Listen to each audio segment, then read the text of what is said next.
Talking over routine press releases on a new type transport plane, when suddenly the colonel veered off at a tangent.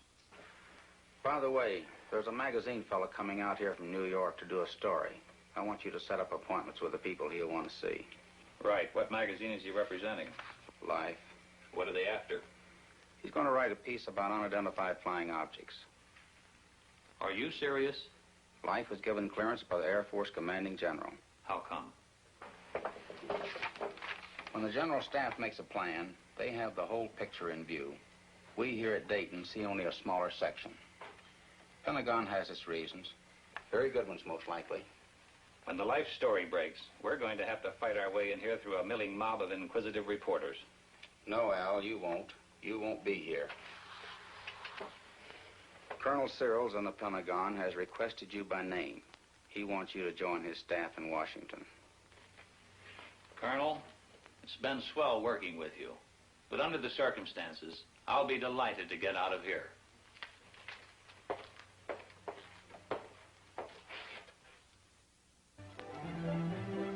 Upon my arrival in Washington, I was assigned to Air Force Press Desk, room 2E765 in the Pentagon. My last official act at AMC had been to arrange the conferences and briefings for Life magazine. I was in Washington only a short time when Look magazine submitted the galley proofs of their saucer article to my desk. I put the Look article through to security review. Now I felt free to settle down in my new job. I checked in with the press section of the United States Senate, House of Representatives, and Department of State. I paid the required visits to the information departments of the Army, Navy, and Marine Corps. I covered the Civil Aeronautics Administration and other agencies with whom I would be working in close contact. By now, I figured I was through with flying saucers for good. But the Pentagon had other ideas. Because of my previous experience, I was assigned to unidentified flying objects. I was back in the flying saucer business. In the activity of setting up housekeeping and getting adjusted to the new job, I completely forgot about the Life magazine article. Also, I was able to spend more time with Chip. My son had been deaf in one ear since infancy, and it was difficult for him to play with other children. I had settled down to a regulated home life, but it was only a lull before the storm.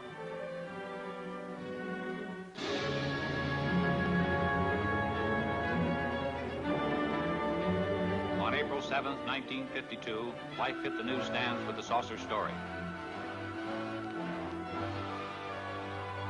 The question, if anyone ever had any doubt about it, was forcefully answered.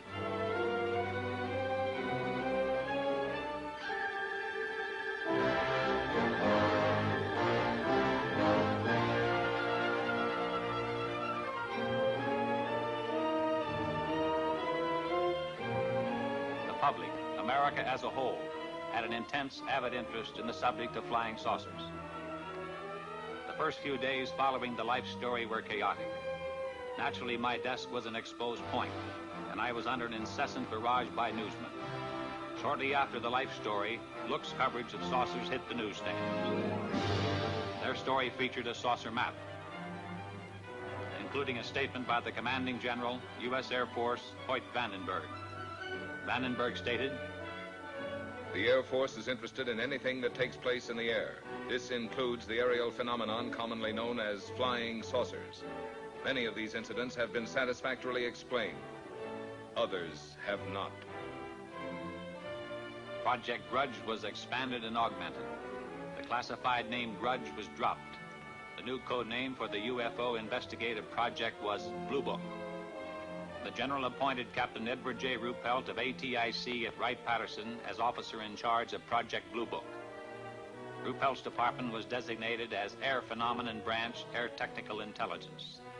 At Ruppelt's disposal was a large staff of distinguished scientists, both military and civilian. One day, Major Dewey Fournay of Current Intelligence Branch sent for me. "Will you come in here a minute, Al?" Major Fournay was intelligence technical analyst and UFO monitor. "Thanks, Captain." "Al, I just got a call from Captain Ruppelt. A Navy photographer named Newhouse has made a sighting near Tremont in Utah. He got some UFOs on film." Motion pictures? Motion pictures. This film should prove interesting on a comparative basis. Comparative with what? With the Montana film.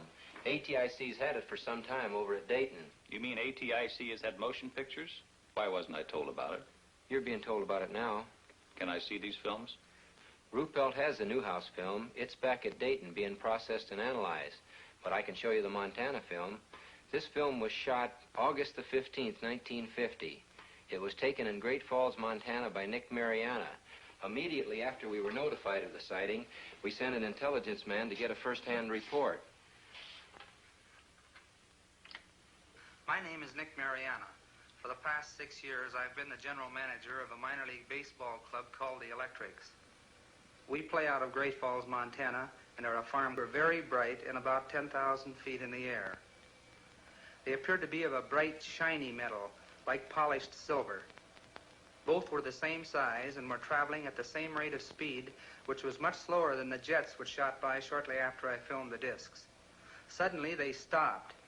It was then I remembered the camera in the glove compartment of my car. I raced downstairs, yelling for my secretary, Miss Virginia Ronick. The distance from the top of the stairway to my car is about 60 feet, and I must have made that in about 6 jumps. I asked my secretary if she saw anything, and she said yes, 2 silvery spheres.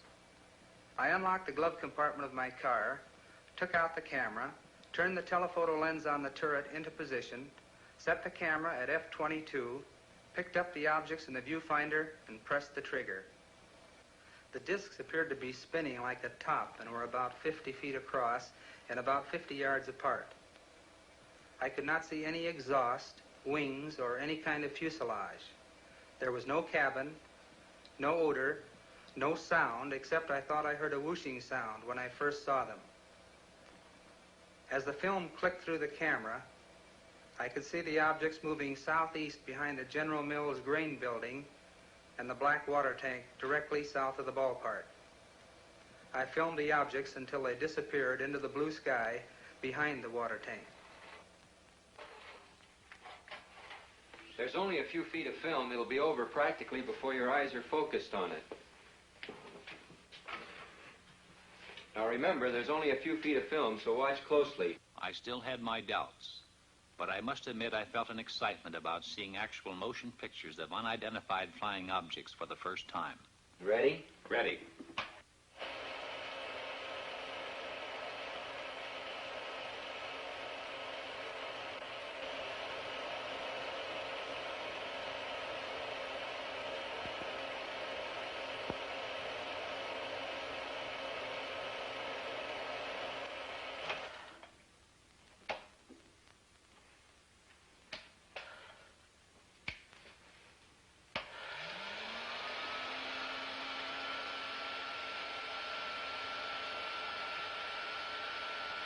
What do you make of it? You saw what I saw. What's your opinion? I'll run it again.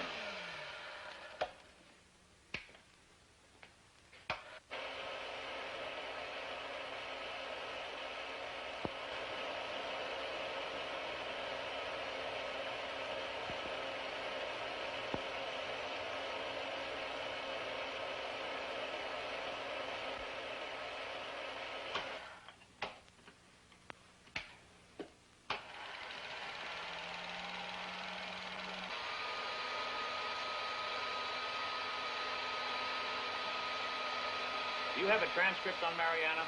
It's at Dayton. Good. Colonel Searles wants me to go to Dayton. That is, if you'll give me clearance. I'll have you cleared.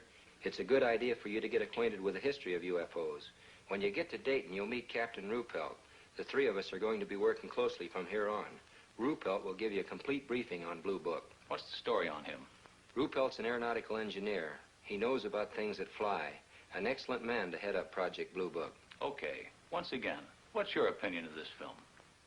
As far as I'm concerned, I'll have to classify them as unknowns. I'll run the film again, this time in slow motion.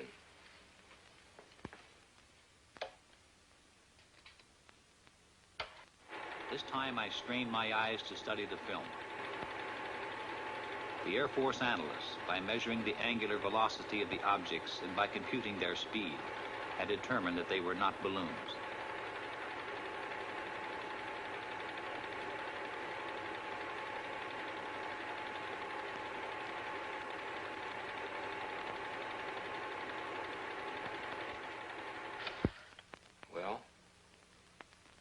was something up there in that sky.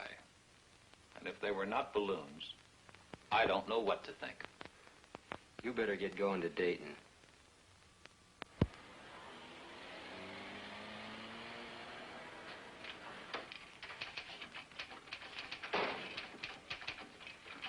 Yes, sir. May I help you? I'll chop to see Captain Ruppelt. Captain's right over there, sir. Thanks. Captain Ruppelt, I'm Al Chop. Have a seat, sir. Major Fernet alerted me you're arriving. You've got the green light here. Where would you like to start? As a springboard, I suggested that he brief me on the general outline of how the organization handled reports on UFOs. Ruppelt began to fill me in on the baffling saucer problem, including a breakdown on the reported sightings supplemented by graphs. There were literally hundreds of cases where Air Defense Command pilots had attempted to intercept UFOs. There were sightings where UFOs had been tracked by ground radar, airborne radar, ground observation, and combinations of all these elements. I accompanied intelligence officers on investigations. I witnessed the difficulty in breaking down and gaining the confidence of those who were reluctant to talk about their experiences for fear of personal ridicule and embarrassment. Others were cooperative. I observed the technique of thorough interrogation used by Blue Book's analysis and investigative staff. In almost every case, I heard the same words used to describe the sighting. These words were lights and metallic objects. There were reports by reliable, competent observers, including high-ranking Air Force and Navy flyers, civil engineers, and scientists. I learned that the staggering total of over 3,500 reports had been received.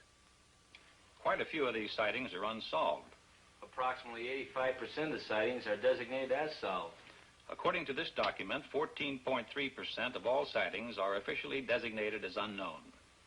The newsmen keep hitting me with the unsolved cases. Anyway, solved is a big word. How do you solve them? There's nothing hit or miss about it. I'll show you. On December 1st, 1952, between 4:30 and 5 o'clock in the morning, several major airports in this area reported a single round object. It was flashing, first white, then white-orange, then amber. It was observed northwest of this central point at an angle of 15 degrees above the horizon. Remember that 15 degrees.